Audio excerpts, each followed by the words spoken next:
nombre es Mac, y sí, desafortunadamente, es una abreviatura de Mackenzie. Tengo 61 años. Pasé 32 años trabajando para el Servicio de Pesca y Vida Silvestre de los Estados Unidos, los últimos 14 en el ecosistema del Gran Yellowstone. Me retiré en 2019 con una pensión de nivel GES-12, una rodilla izquierda destrozada y un archivador en mi garaje que mi esposa cree que contiene viejos datos sobre el censo de alces. No contiene datos de alces. Lo que sigue es una recopilación de testimonios, notas de campo y observaciones personales a lo largo de 20 años, desde 2004 hasta 2024, sobre lo que en mi propia documentación he denominado como un cánido bípedo grande no clasificado, observado en el Parque Nacional de Yellowstone y sus alrededores. Escribí esa frase por primera vez en 2006, en el formulario FW US3-202B, el suplemento de incidentes con vida silvestre.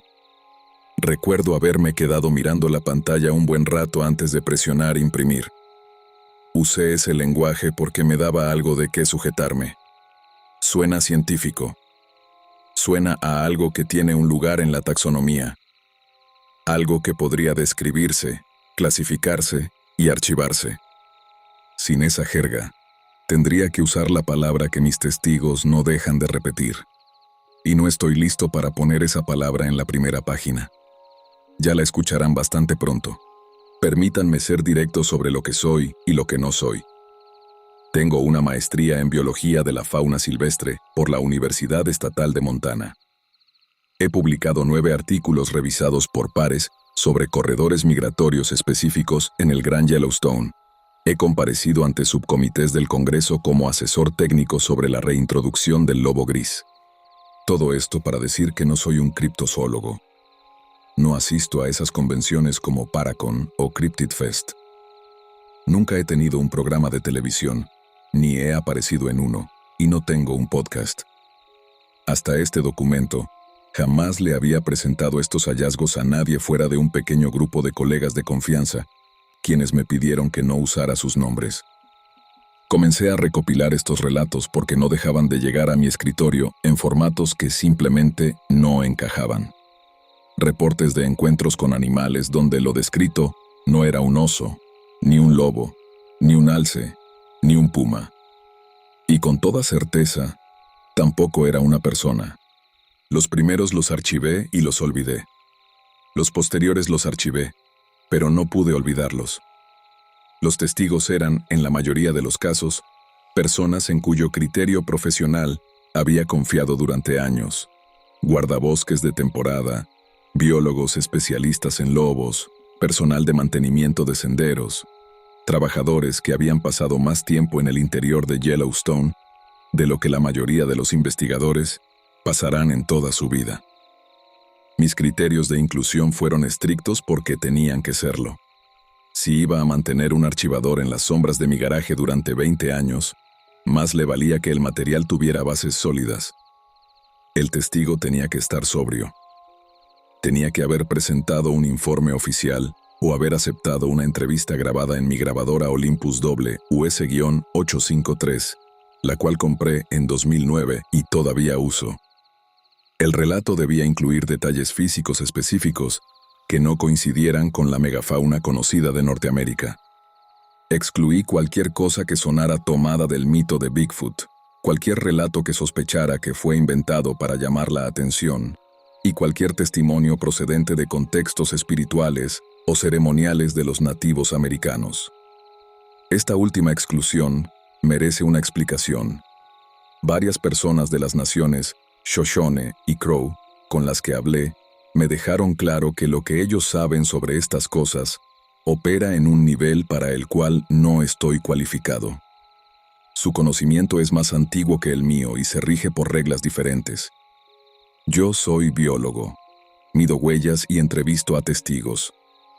Ese es mi terreno, y he intentado mantenerme en él. En total, 41 relatos cumplieron con mis criterios. Presentaré una selección representativa aquí, seguida de mi propia experiencia, la cual ocurrió el 14 de septiembre de 2022 en la región del Valle Pelícano, en las zonas profundas de Yellowstone. Un evento tras el cual tuve problemas para dormir durante varios meses. Quiero añadir una cosa más antes de empezar. Sé cómo pueden sonar estos informes. Después de todo, me he sentado frente a una mujer con un doctorado en ecología de la fauna silvestre que me dijo que vio a un lobo ponerse de pie y correr sobre dos patas al lado de su vehículo a 70 kilómetros por hora. Sé cómo suena eso viniendo de la boca de alguien, pero también sé qué cara tenía cuando lo dijo. Sostuvo su taza de café con ambas manos todo el tiempo, y su voz era cautelosa, plana. Habría preferido tragar cristales antes que decirle esas palabras a otro profesional. Escribo esto por ella y por las personas como ella, por Gary Wendt, por el marín que no quiso darme su nombre, y por cada persona en estos archivos que vio algo que pasará el resto de su vida deseando no haber visto. Ellos me dijeron la verdad, así que la escribí, y ahora les entrego esa verdad a ustedes. Los primeros informes, 2004 a 2010. Caso número 3. En junio de 2004, una investigadora de lobos a la que llamaré Doctora Carla Bryce, estaba monitoreando a la manada de Druid Peak en el Valle Lamar mediante radiotelemetría. Era las 4:40 de la mañana. El cielo tenía ese tono azul grisáceo, ese momento del día en que todo es visible, pero nada tiene aún su color completo. Carla estaba sola en su vehículo con un termo de café de oficina quemado y un telescopio terrestre Swarovski montado en la ventana. Prefería trabajar sola. La mayoría de los buenos investigadores lo prefieren. Captó movimiento en una línea de crestas aproximadamente a 800 metros al este de su posición y apuntó el telescopio hacia allí. Observó lo que inicialmente identificó como un lobo gris, posiblemente herido, moviéndose a lo largo de la cresta con una postura anormal. El animal parecía caminar erguido sobre sus patas traseras, con las extremidades delanteras colgando a los lados. Su primera suposición fue un traumatismo espinal. Los lobos con lesiones severas en la columna a veces intentan caminar en una posición semierguida, aunque raras veces sostienen el paso por más de un par de metros. Carla observó a este animal caminar erguido durante aproximadamente 90 segundos. Luego, cayó a 4 patas y se adentró en el bosque a una velocidad que ella describiría, en nuestra entrevista 7 años después, como más rápida que la de cualquier lobo que haya rastreado en 11 años de trabajo de campo. Le pedí que me diera una cifra estimada, pero no quiso. Dijo que la comparación más cercana sería un lobo a toda velocidad persiguiendo a un alce, pero que la zancada era distinta. Pasos más largos y el cuerpo demasiado pegado al suelo, como un perro al que entrenaron para correr debajo de las cercas. Carla registró su observación original como un informe de un lobo herido, formulario 3-202B, y anotó las coordenadas GPS y la hora aproximada. Procedimiento estándar. Lo que no incluyó en ese informe, y lo que solo me contó entre tragos en Bozeman en 2011, fue lo que sucedió entre la caminata y la carrera. El animal se detuvo en la línea de árboles. Giró la cabeza y miró directamente hacia su telescopio. Desde su posición, ella estaba a más de 800 metros de distancia, contra el viento y dentro de un vehículo cerrado. Le pregunté cómo podía estar tan segura de que la estaba mirando a ella específicamente, y no solo escaneando en su dirección general, como lo haría cualquier animal alerta. Ella sacudió la cabeza. Podía sentirlo, me dijo. Sabía exactamente dónde estaba yo. Me miró como alguien que reconoce a un conocido en un estacionamiento. 5 años antes, yo habría descartado esa clase de afirmación como un adorno que a veces se cuela en la memoria con el paso del tiempo. Es parte de la naturaleza humana reconfigurar las experiencias y agregarle significado a los recuerdos de forma retroactiva. Lo sé porque pasé toda una carrera entrevistando a testigos sobre encuentros con la fauna silvestre y aprendiendo a filtrar las señales del ruido. Pero para 2011 ya tenía 14 relatos en mi archivador, y el ruido empezaba a sonar demasiado como una señal. Caso número 9. En agosto de 2007, me trasladé a un campamento remoto cerca del lago Shoshone, junto a 2 miembros del equipo de mantenimiento de senderos. 3 días antes, ellos habían reportado un encuentro inusual con la fauna local. No utilizaré sus nombres reales porque ninguno me dio autorización. En mis notas los llamé Simply, el marine y su compañero. Habían acampado en una zona autorizada cuando algo comenzó a rodear su campamento durante aproximadamente 3 horas, entre la 1 y las 4 de la mañana. El marine fue sumamente claro al describir las pisadas. Eran bípedas. Creció cazando ciervos en Wisconsin y conocía el sonido de cada animal al caminar por el bosque de noche. Esto era un bípedo. Pasos pesados dando vueltas constantes al campamento a una distancia de 12 o 15 metros, manteniendo un patrón circular sin variaciones durante 3 horas. Le pregunté si podían haber sido osos. Un oso inspecciona un campamento por curiosidad. Se acerca, olfatea, hurga y se va. No camina en círculos perfectos. Él lo sabía bien. Había trabajado en áreas de restricción por osos en el Parque Glacier antes de trasladarse a Yellowstone. Con las manos entrelazadas sobre la mesa de campo, me dijo muy bajito: «Paso firme y precavido, Mac. Eso no era un oso». Caminamos hasta el lugar del incidente y examiné las marcas. El terreno estaba lo suficientemente blando como para conservar buenas impresiones. Lo que encontré fue el patrón de un cánido. 4 dedos con marcas de garras compatibles con las de un lobo o un perro grande, pero de unos 18 centímetros de ancho, casi el doble del tamaño de la huella de un lobo gris macho grande. Lo más inquietante era la zancada. Mostraban un movimiento bípedo continuo, izquierda, derecha, izquierda, derecha, rodeando el sitio una y otra vez. Registré todo. Medí la profundidad de la pisada y documenté la longitud del paso. Por supuesto, esto no prueba nada definitivo. El suelo blando puede distorsionarse por la humedad, la temperatura o la distribución del peso. Pero lo que me sigue quitando el sueño es cómo terminaba ese rastro. Las huellas se dirigían en línea recta hacia la orilla del lago Shoshone, el lago remoto más grande de Yellowstone, sin acceso vehicular ni embarcaciones de motor, con aguas que en agosto rozan los 10 grados Celsius. El rastro avanzaba directamente hacia el agua y se detenía ahí. No giraba a la izquierda ni a la derecha, ni regresaba sobre sus pasos. La última huella clara estaba a 15 centímetros de la orilla, orientada hacia el centro del lago. Lo que sea que haya dejado esas marcas, caminó directamente hacia el lago Shoshone, y, tras 2 horas de búsqueda por todo el perímetro, comprobé que jamás salió de allí. Caso número 14. Gary Wendt, un fontanero de 58 años que trabajó para el Servicio de Parques Nacionales en Yellowstone durante 26 años. Conducía un vehículo oficial por la ruta del parque cerca de Tower Junction, alrededor de las 11 de la noche en octubre de 2010. Regresaba de atender una emergencia en el Roosevelt Lodge por una tubería rota en la cocina. La carretera estaba completamente sola.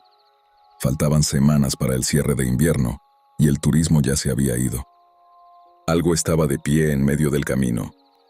Gary me dijo que se sostenía sobre 2 patas, medía entre 2 metros y 2 metros 10 de alto, de color gris parduzco, con hombros y pecho anchos.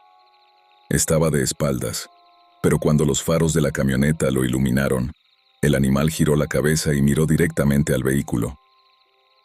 Gary me describió el rostro como la cara de un lobo sobre el cuello de un hombre. La cara, las orejas y la forma del cráneo eran las de un lobo, pero el cuello era largo y grueso, y la cabeza descansaba sobre el cuerpo, en lugar de sobresalir hacia adelante. La postura era completamente vertical, erguida, como la de cualquiera de nosotros. Observó la camioneta durante unos 2 segundos, y luego se hizo a un lado. Un solo paso gigante fue suficiente. Gary me explicó que las articulaciones se doblaban de forma extraña. La rodilla parecía articularse en la dirección correcta, pero las proporciones estaban mal. El fémur era demasiado largo o la espinilla demasiado corta. Ese único paso para salir de la carretera cubrió una distancia estimada de 2,5 metros. Luego desapareció en la oscuridad, dejando a Gary solo en el camino. Me senté frente a él en el Wonderland Café en Gardiner, Montana, 6 semanas después del incidente. Había pedido el desayuno completo: 3 huevos, tocino, papas y tostadas. Vi cómo no probó ni un solo bocado. Tenía una precisión al hablar que escuché en muchos otros testigos. Quería ser extremadamente claro y desesperadamente creído, porque lo que había visto era absurdo. «Sé lo que vi, Mac», me dijo, «y desearía no haberlo visto nunca». Se retiró la primavera siguiente tras 26 años de servicio. Tenía una pensión completa, un historial impecable, y podría haber trabajado 7 años más para maximizar sus beneficios. Cuando le pregunté por qué se iba, miró por la ventana hacia la entrada norte del parque, ese gran arco de piedra con la cita de Roosevelt, y más allá, la ruta que se adentraba en el cañón de Gardiner, el territorio donde había trabajado la mitad de su vida adulta. «Ya no puedo hacer estas guardias nocturnas», me dijo. «Simplemente no puedo». Lo entendí. No se lo dije en ese momento porque todavía pretendía que solo estaba recopilando datos, jugando a ser el biólogo con un pasatiempo extraño. Pero lo entendí. Cuando subí a mi camioneta esa tarde para volver a casa, le puse el seguro a las puertas antes de encender el motor. Era algo que jamás había hecho de forma consciente en 30 años de conducir vehículos oficiales por territorio de osos grizzly. Intenté convencerme de que había sido un acto reflejo sin importancia durante todo el camino de regreso. Para 2012, ya acumulaba 20 relatos en mis archivos. Decidí hacer algo que debía haber hecho antes: leerlos todos de corrido, en orden cronológico, de una sola pasada. Desplegué las transcripciones y los datos sobre la mesa de la cocina y leí durante 3 horas. Cuando terminé, me quedé sentado en silencio. Los testimonios revelaban algo que no quería aceptar. Eran absurdamente consistentes. 20 personas a lo largo de 8 años, la mayoría sin conocerse entre sí, describían exactamente al mismo animal. Si se tratara de invenciones o confusiones, habría variaciones y contradicciones, el margen de error habitual cuando la gente confunde sombras con osos. En cambio, tenía 20 informes que leían como observaciones sistemáticas de una misma especie. Esa fue la tarde en que dejé de pretender que esto era solo un pasatiempo. Permítanme resumir lo que describen estos informes desde una perspectiva clínica, que es como mejor se analiza esta evidencia. Los testigos coinciden en describir un animal de entre 1,82 y 40 metros de altura cuando está erguido. En 4 patas, la masa corporal es comparable a la de un lobo gris muy grande, pero con proporciones que todos definen como incorrectas. El torso demasiado largo, las extremidades demasiado pesadas o la cabeza fuera de escala. Varios lo compararon con un lobo que había sido estirado, o con una persona atrapada dentro del cuerpo de un lobo que no sabe bien cómo funcionan las articulaciones. El animal puede desplazarse tanto en 4 patas como de forma bípeda. 12 de mis 41 testigos presenciaron la transición entre ambas posturas, y a todos les cuesta encontrar las palabras para describirla.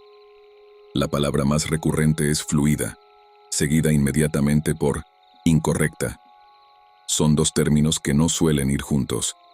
Lo fluido es grácil, no incorrecto, y lo incorrecto suele ser torpe, no fluido.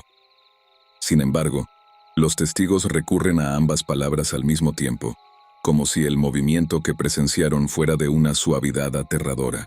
Un guardabosques, un hombre con 15 años de experiencia en patrullaje en zonas profundas, me dijo: «Se movía como agua fluyendo cuesta arriba. Era hermoso, y no debería haber sido posible». La marcha bípeda es el elemento más común en los 41 relatos. Los osos se ponen de pie, todo el mundo lo sabe, pero un oso sobre sus patas traseras está haciendo algo temporal e incómodo para él. Se tambalea, se mueve con torpeza, sus extremidades delanteras cuelgan de una forma que comunica cuánto desearía volver a apoyarlas. Lo que mis testigos describen, en cambio, es un animal que camina sobre dos patas como cualquiera de nosotros, con un equilibrio natural, como si el cuerpo estuviera diseñado para eso. Varios testigos usaron exactamente la misma frase sin que yo los condicionara. Caminaba como si supiera a dónde iba.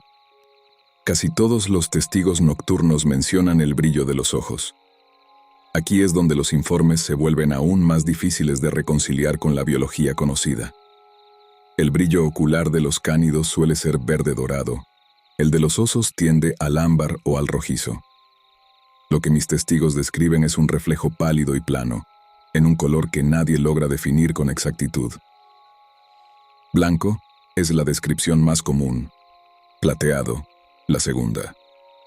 Un testigo me dijo, como los faros de un coche rebotando en un espejo. Otro afirmó, como mirar la luna reflejada en un charco. Un guardabosques que pasó 6 años haciendo seguimiento nocturno de lobos, me dijo que el brillo era del color de la nada. Una frase que anoté y con la que nunca he sabido bien qué hacer. Debo decirles que he pasado mi carrera mirando a los ojos a animales grandes. 2 veces me ha embestido un oso grizzly. En otra ocasión, en 2003, me acorraló una hembra de alce que protegía a su cría cerca de Slough Creek. Una vez sostuve el contacto visual con un puma durante lo que pareció 1 hora, aunque siendo honesto fueron unos 40 segundos, en un sendero sobre Hell Roaring Creek, tan cerca que podía ver el polvo en sus bigotes. Ninguna de esas experiencias me preparó para lo que vi en el Valle Pelícano en septiembre de 2022. Cuando llegue a esa parte de este relato, intentaré explicar por qué. Pero aún no he llegado ahí, y me siento agradecido de no tener que contarlo todavía. Esta es la parte que cambió la forma en que le pongo el seguro a mis puertas por la noche. En ninguno de mis 41 informes, la criatura tuvo contacto físico agresivo con el testigo. Hasta donde sé, no ha atacado a nadie. Y sin embargo, en 23 de esos 41 informes, los testigos describieron la abrumadora sensación de ser observados, rastreados y seleccionados de forma específica. Usaron palabras diferentes, pero la sensación era la misma. La certeza de que lo que fuera que estaban mirando, también los estaba mirando a ellos, y llevaba viéndolos mucho más tiempo del que ellos llevaban viéndolo a él. A esto lo llamé comportamiento de atención dirigida en mis notas. Tenía que ponerle un nombre. Nombrar las cosas es la forma en que un científico crea la ilusión de comprenderlas, y tiene el efecto secundario de hacer que parezcan más pequeñas. En realidad no las empequeñece, solo hace que den menos miedo. Lo que mis testigos describían es un animal que observa a humanos específicos con lo que solo puedo calificar como intención. Y la palabra intención implica cognición. Una cognición a este nivel sugiere una inteligencia que no me siento cómodo asignándole a algo que deja huellas de cánido de 18 centímetros. Pero la alternativa es aceptar que 23 personas, de forma independiente a lo largo de 18 años, inventaron exactamente la misma sensación. Y eso me parece aún más difícil de creer. Aproximadamente la mitad de los testigos reportaron un olor fuerte y distintivo asociado al encuentro. Esto es digno de mención porque es específico de una manera en que los detalles inventados rara vez lo son. La gente que inventa avistamientos de monstruos no suele inventar olores. El olor fue descrito comúnmente como cobre y putrefacción, una peste metálica y orgánica. Varios testigos lo compararon con sangre vieja. Un trabajador de mantenimiento me dijo que olía como un congelador que perdió la energía durante una semana, y otro dijo que le recordaba a la planta de procesamiento de residuos animales a las afueras de su pueblo en Nebraska. Incluyo estos detalles porque son desagradables y precisos, y esas cosas son la huella digital de la verdad. Debo confesar algo aquí. En 2006, 2 años después de comenzar este proyecto, caminaba solo por un sendero en el Valle Hayden. Era fin de la tarde en septiembre, nublado. Capté un olor que me detuvo en seco, cobre y putrefacción húmeda. Estaba muy cerca y era intenso. Mi suposición inmediata fue el cadáver de un alce. Me quedé en el sendero mirando hacia el bosque a ambos lados y pensé en adentrarme para buscar la fuente. Después de todo, documentar presas de depredadores era parte de mi trabajo. Pero no entré. Me dije a mí mismo que la luz se estaba extinguiendo y que estaba solo allí afuera, que lo más sensato era regresar con un compañero. Todo eso era cierto, pero puedo decirles ahora que la razón real fue mucho más simple.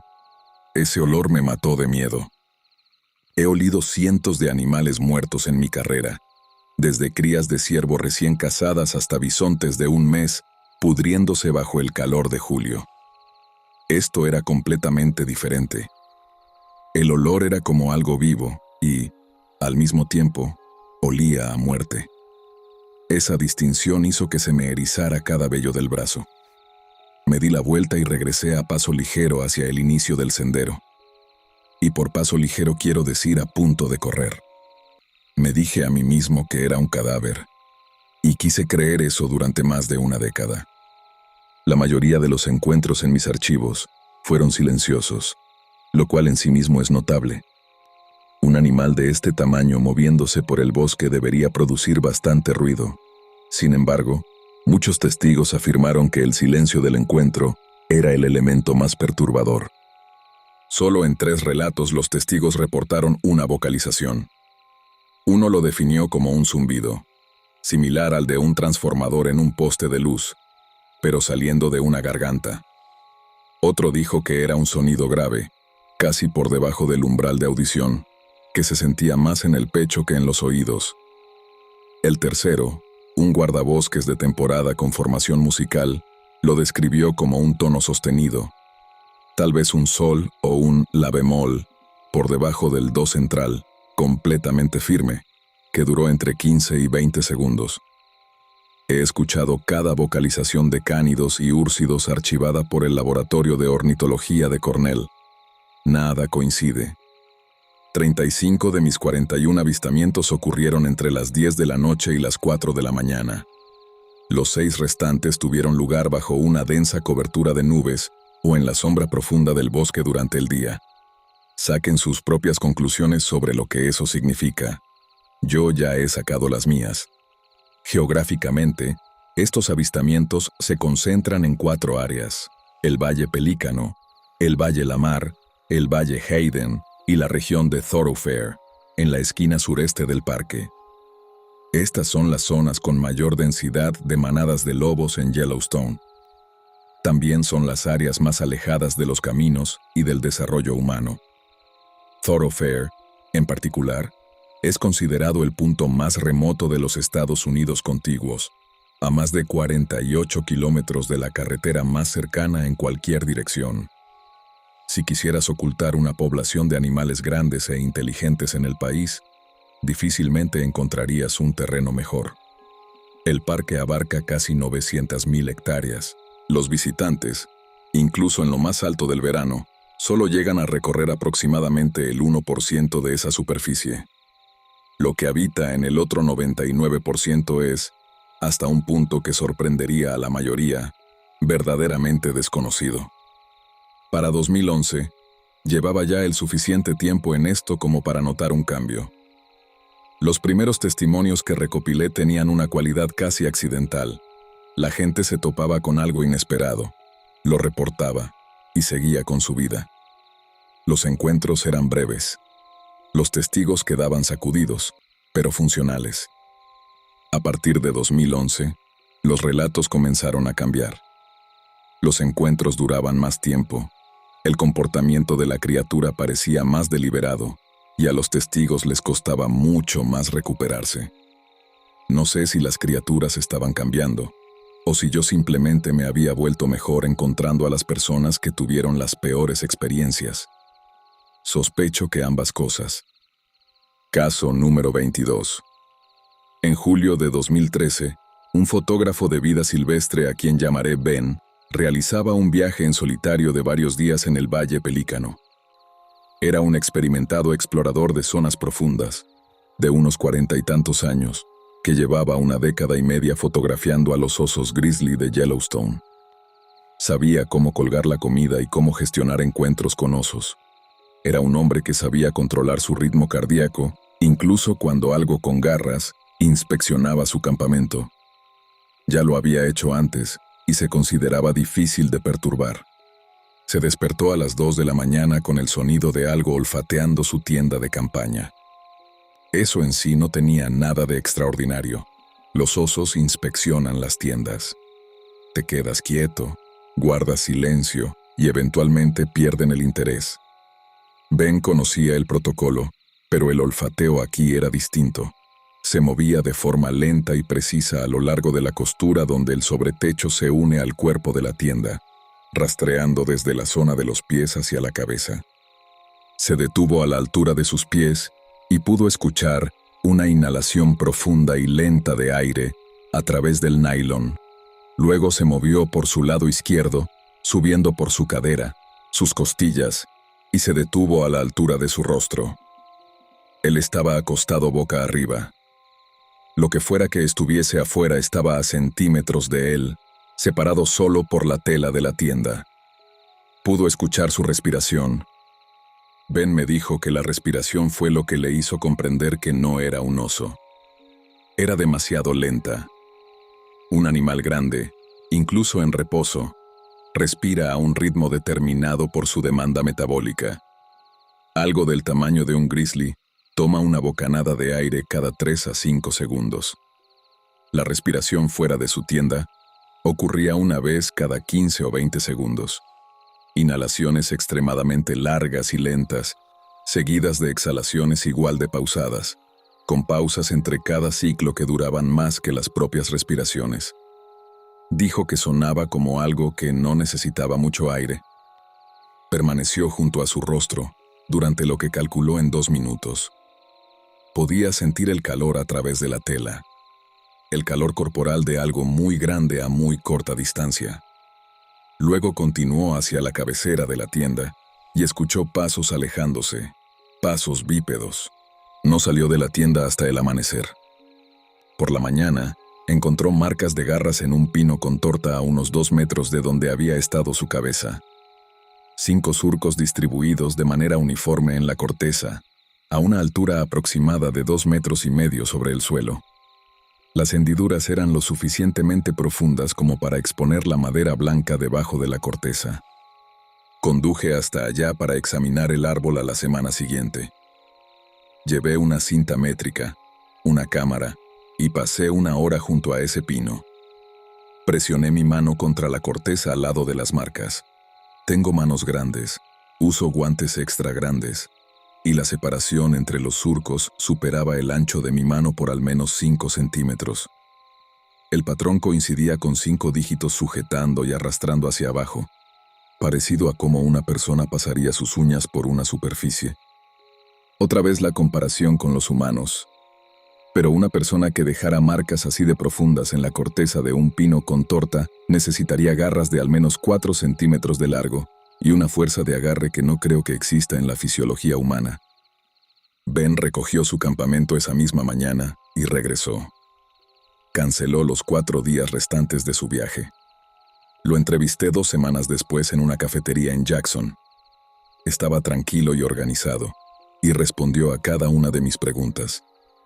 La única señal de que algo andaba mal era que no dejaba de mirar por la ventana detrás de mí, la que daba al estacionamiento, donde había una línea de árboles más allá. Cada vez que miraba, vi cómo se le tensaba la mandíbula por un instante antes de continuar hablando. Me dijo que no había vuelto al Valle Pelícano. Cuando le pregunté si planeaba regresar, levantó su taza de café, la volvió a dejar sin probarla y dijo: «Tengo de sobra otros lugares donde tomar fotos». Caso número 27. En septiembre de 2015, Un guardabosques de zonas profundas cuyo nombre he acordado mantener en reserva, realizaba un patrullaje en solitario en la región de Thoroughfare, a lo largo del curso alto del río Yellowstone. Estaba en el tercer día de un recorrido de 5. En la mañana del tercer día, a unos 3 kilómetros río arriba de la cabaña de patrulla de Thoroughfare, se topó con el cadáver de un alce macho. La depredación de alces en Thoroughfare es común, y un guardabosques experimentado puede leer un cadáver como si fuera un libro. Los lobos dejan el cuero desgarrado, vísceras esparcidas y huesos rotos para extraer el tuétano. Los osos son más limpios, pero siguen siendo bruscos. Lo que este guardabosques encontró no encajaba en ninguno de los dos patrones. El alce había sido abierto desde el abdomen. El cuero había sido retirado hacia ambos lados y doblado, esa fue su palabra, como lo haría a alguien al destripar un ciervo en el campo. Los órganos habían sido extraídos por completo. La cavidad corporal estaba limpia, con un volumen de sangre sorprendentemente bajo en el suelo circundante. El guardabosques me dijo que parecía un procedimiento quirúrgico realizado a la intemperie. Alrededor del cadáver encontró huellas, las mismas marcas anómalas de cánido que yo había documentado en el lago Shoshone en 2007. Sobredimensionadas, de 4 dedos, con marcas de garras y en un patrón de marcha bípeda. Lo que sea que haya destripado a este alce, lo hizo mientras caminaba sobre 2 patas. Pero el detalle que se ha quedado conmigo por más tiempo, el que me viene a la mente en ese silencio particular a las 3 de la mañana cuando mi esposa duerme y la casa cruje, son las astas. Las astas del macho habían sido retiradas. Habían sido cortadas desde los pedículos, la base ósea del cráneo donde se sujetan los cuernos. El guardabosques, con décadas de experiencia en el campo y habiendo examinado cientos de cráneos de alce, me dijo que las bases cortadas estaban más lisas que cualquier cosa que unos dientes o garras pudieran producir. Dijo que parecían haber sido cortadas con una herramienta. Le pregunté qué tipo de herramienta podría producir ese resultado, y me dijo que no lo sabía. Le hice la misma pregunta a 2 especialistas forenses veterinarios de la Universidad Estatal de Montana, mostrándoles las fotografías sin contexto y diciéndoles únicamente que investigaba una mortalidad inusual de alces. Ambos afirmaron que los cortes en los pedículos eran consistentes con un instrumento rígido y afilado. Uno de ellos me preguntó si alguien había utilizado una sierra para huesos. Quiero que piensen en eso por un momento. Un cánido bípedo grande que utiliza herramientas. Consideré y descarté la posibilidad de un cazador furtivo humano porque las huellas eran de cánido y porque el área estaba a días de la carretera más cercana. Además, ningún humano tiene razón alguna para llevarse los órganos de un alce macho dejando intactos cientos de kilos de carne comestible. Consideré la posibilidad de que las huellas y el cadáver no estuvieran relacionados. Aún considero esa posibilidad. Me ayuda a dormir. Caso número 31. En noviembre de 2017, una pareja de jubilados a quienes llamaré David y Margaret salía del parque al atardecer por la carretera entre Canyon Village y Norris Junction. Ambos eran profesores jubilados, de geología y biología, respectivamente, de una universidad del Medio Oeste que no nombraré.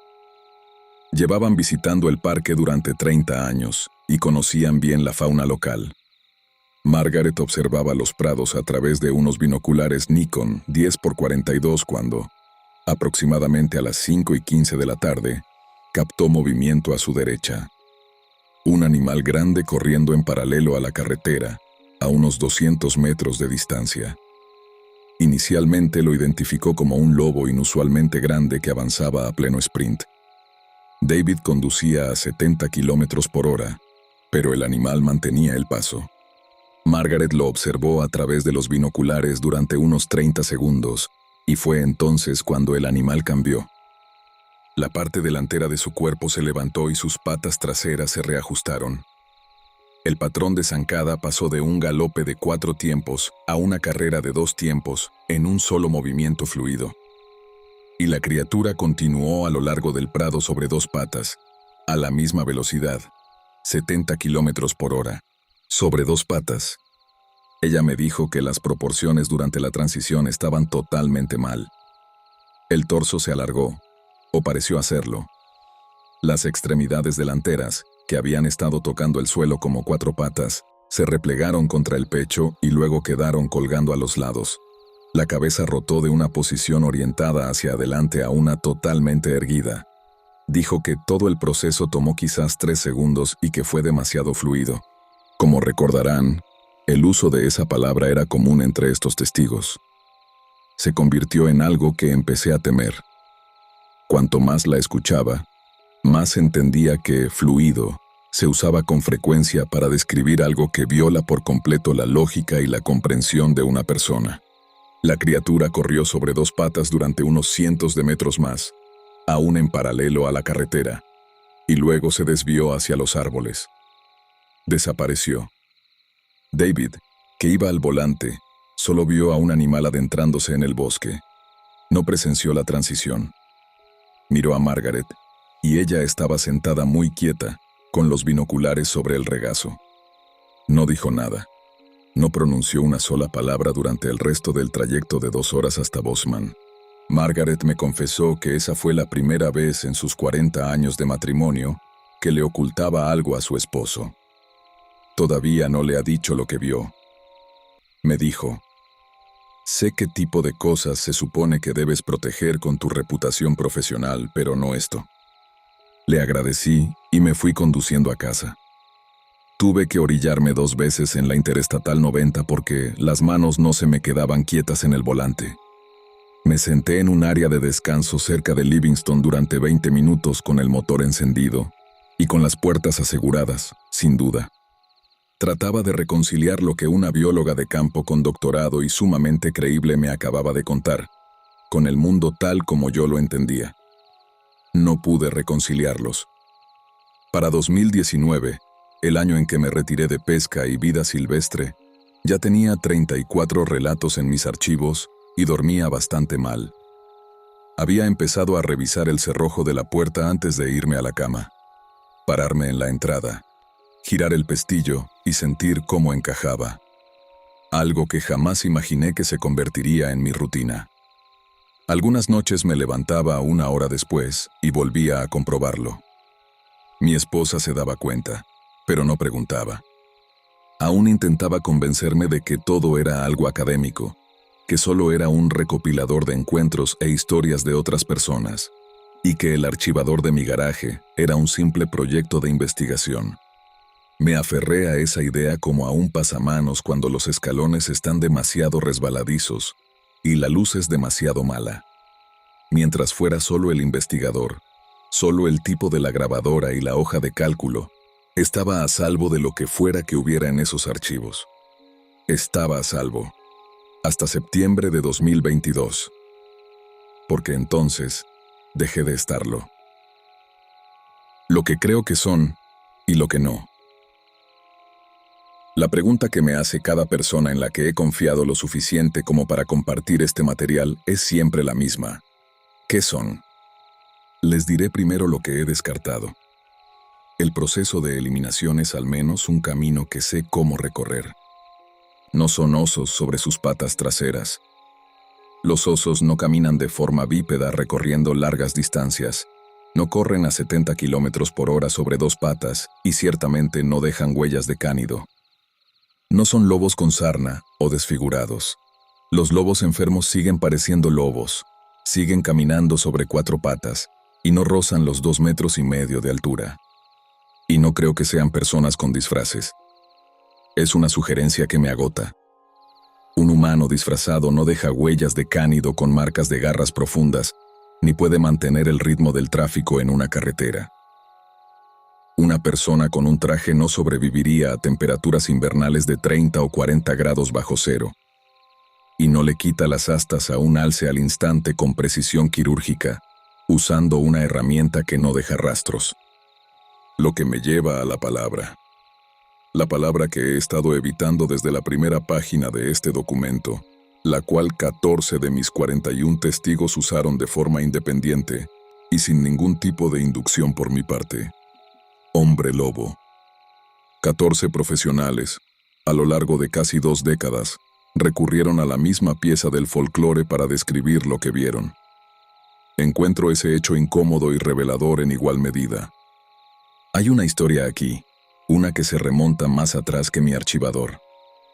Las naciones Shoshone, Crow y Blackfoot conservan tradiciones orales que incluyen seres descritos como mitad lobo y mitad persona. Menciono esto con la misma advertencia que hice antes. Estos son conceptos espirituales y culturales integrados en sistemas de conocimiento que son miles de años anteriores al contacto europeo. No me corresponde a mí interpretarlos. Los señalo solo porque existen y porque describen algo que mis testigos, con sus telescopios, sus unidades GPS y sus radios oficiales del gobierno, también describieron. El registro de origen europeo es más escaso, pero está ahí.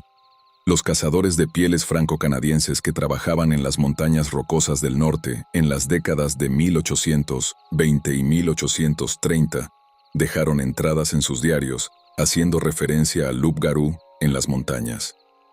La mayoría son fragmentarias y vagas, fáciles de descartar como supersticiones de hombres que vivían aislados bajo penurias extraordinarias. Pero hay una entrada que siempre se me ha quedado grabada. Una carta de 1836 escrita por un comerciante de pieles que operaba desde Fort Hall, en lo que hoy es el sureste de Idaho, dirigida a su socio comercial en San Luis. Contiene el siguiente pasaje. Durante las últimas 2 semanas, he sido molestado por un lobo que caminaba como un hombre y me miraba con entendimiento. Viene de noche y se queda en el límite de la luz de la fogata, y le he disparado con mi rifle 2 veces sin efecto aparente. No creo que sea un lobo.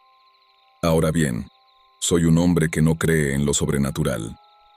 Creo en especies que aún no han sido documentadas. Y creo que la historia de la zoología es una larga serie de expertos declarando que las cosas son imposibles, justo hasta que alguien prueba que existen. El gorila de montaña era una historia de fogata hasta 1902. El okapi era un mito hasta 1901. Ese verano coloqué una cámara de rastreo no autorizada en un pino con torta, cerca de una zona térmica en el Valle Pelícano, a unos 3 kilómetros de un sitio donde habían ocurrido 2 avistamientos previos. La cámara era una Reconyx Hyperfire, 2 con flash infrarrojo activado por movimiento, sujeta al árbol con una correa de montaje de acero. Era una apuesta muy arriesgada, lo sabía, pero llevaba 18 años recopilando los relatos de los demás y me había quedado sin mejores ideas. Quería mi propia evidencia. Quería algo en una tarjeta de memoria que pudiera sostener en mi mano. Fui solo en la mañana del 14 de septiembre a recuperarla. El Valle Pelícano es una zona de gestión de osos con acceso restringido donde se desaconseja ir sin compañía. Pero llevar a un compañero habría significado explicar la cámara. Y explicar la cámara habría significado explicar todo lo que había detrás de ella. 20 años de secreto crean una especie de impulso. Te arrastran a tomar decisiones que parecen absurdas desde cualquier ángulo, pero las tomas de todos modos. De lo contrario, significaría detenerte, lo que implicaría mirar en lo que te has convertido.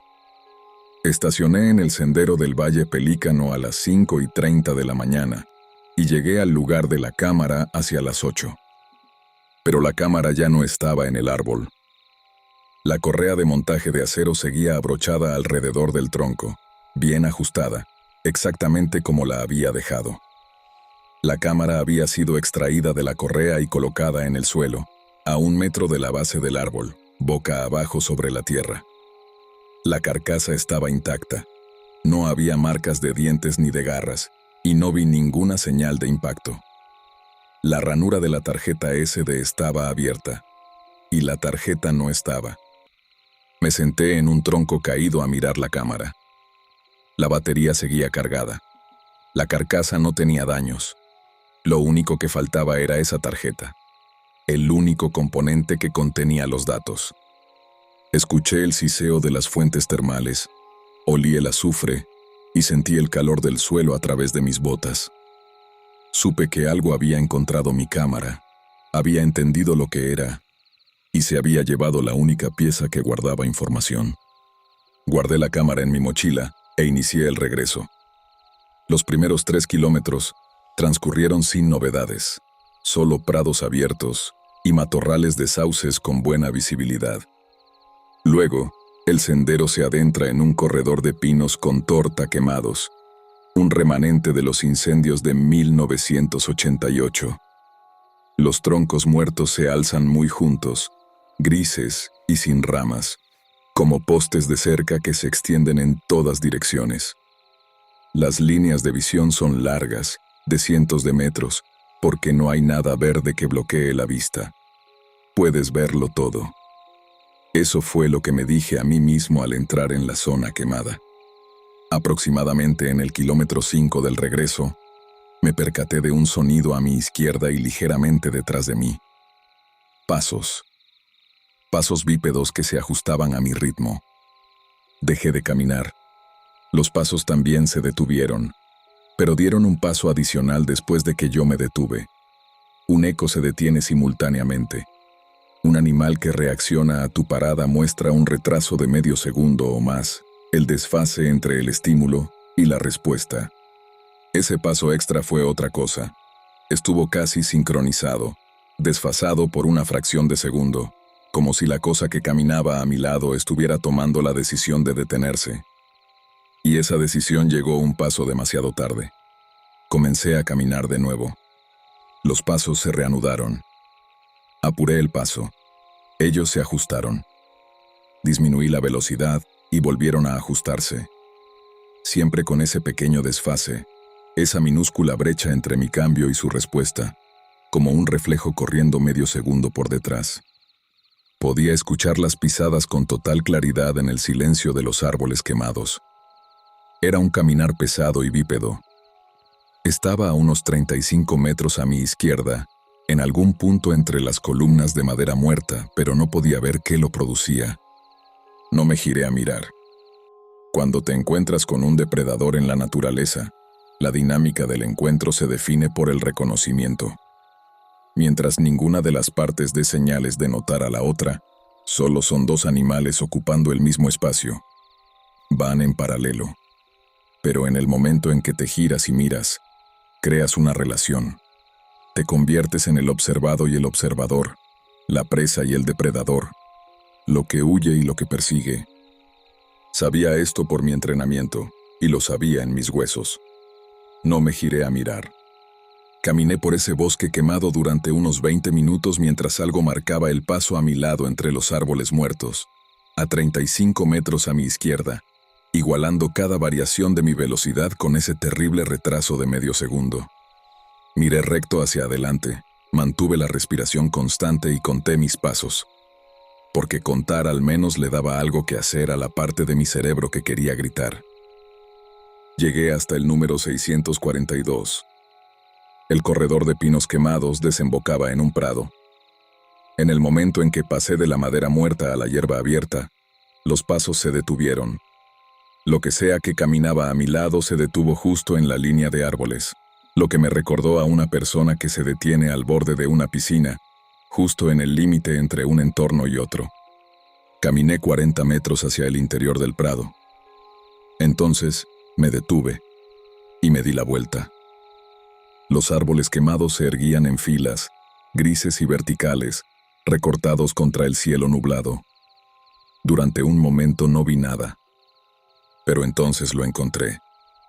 Estaba de pie detrás de un tronco, parcialmente oculto, visible desde la caja torácica hacia arriba, de color gris parduzco y completamente inmóvil. El tronco tenía quizás unos 25 centímetros de diámetro, y el cuerpo a ambos lados sobrepasaba ese ancho por un margen considerable. Pero estaba allí de pie, detrás de ese árbol, como un niño que intenta esconderse detrás de un poste de luz. Como si el simple acto de poner algo entre nosotros fuera todo el punto, como si ocultarse fuera un gesto y no una táctica. La cabeza quedaba por encima del punto donde el tronco se había partido. Una fractura horizontal en la madera muerta a la que regresé a medir 3 semanas después. La rotura estaba a 2,5 metros de altura, y la parte superior de su cráneo la superaba. A esa distancia no podía distinguir los rasgos con claridad. Lo que sí podía ver era el color, un gris parduzco como el de la madera muerta y el pasto de invierno, y la forma, que en los hombros era más ancha que cualquier cosa que haya visto en 40 años de trabajo de campo. ¿Y los ojos? Les dije antes que he mirado a los ojos a osos grizzly y pumas, pero no estaba preparado para esto. Los ojos de un depredador contienen algo reconocible.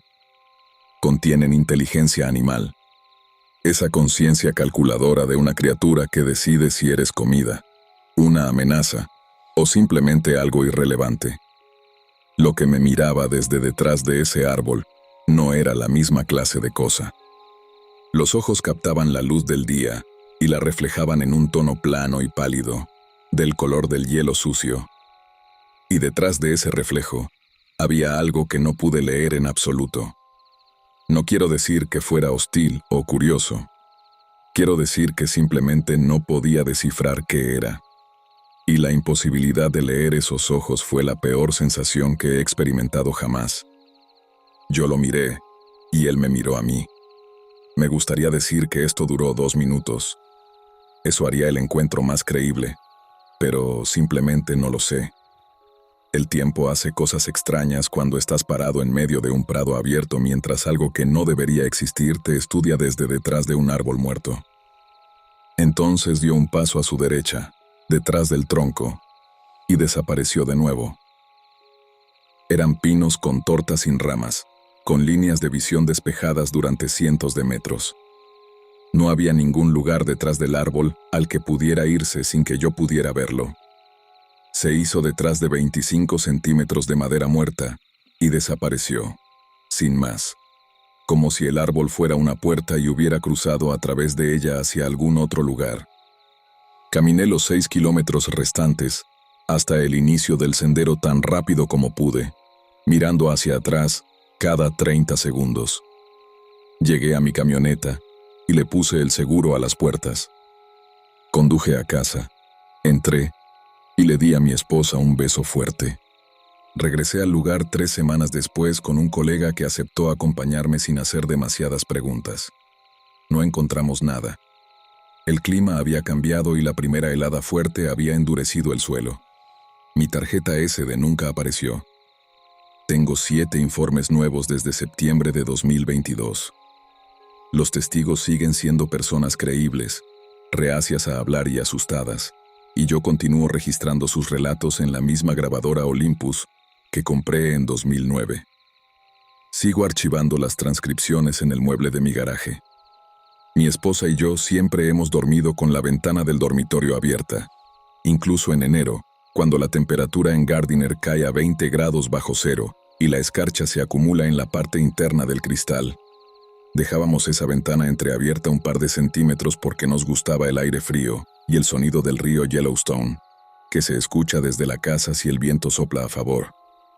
Hicimos esto durante los 30 años que hemos vivido en esa casa. Sin embargo, desde septiembre de 2022, mantengo la ventana cerrada. Mi esposa vio la expresión de mi rostro la primera vez que la cerré por completo, y supo por qué sin necesidad de preguntar. Nuestra casa en Gardiner está situada a 8 kilómetros del límite norte del Parque Nacional de Yellowstone. Antes pensaba que 8 kilómetros eran una distancia cómoda. Últimamente, sin embargo, me descubro pensando por qué asumí que se detendrían en esa frontera. No tengo ninguna evidencia de que lo hagan. En 20 años recopilando estos relatos y 41 informes de observadores capacitados a lo largo de casi 900,000 hectáreas de naturaleza salvaje, no he encontrado nada que sugiera que lo que sea que vive en ese parque respeta las líneas que hemos trazado en nuestros mapas. 8 kilómetros no son nada para algo que puede mantenerle el paso a un automóvil. Las criaturas así son aterradoras por el simple hecho de que ni siquiera necesitan estar arrancándote la carne a pedazos para intimidarte. Hay cosas que no deberían caminar como personas y no deberían estar observándote en el bosque. Si combinas ambas acciones, obtienes al acechador más perturbador del mundo.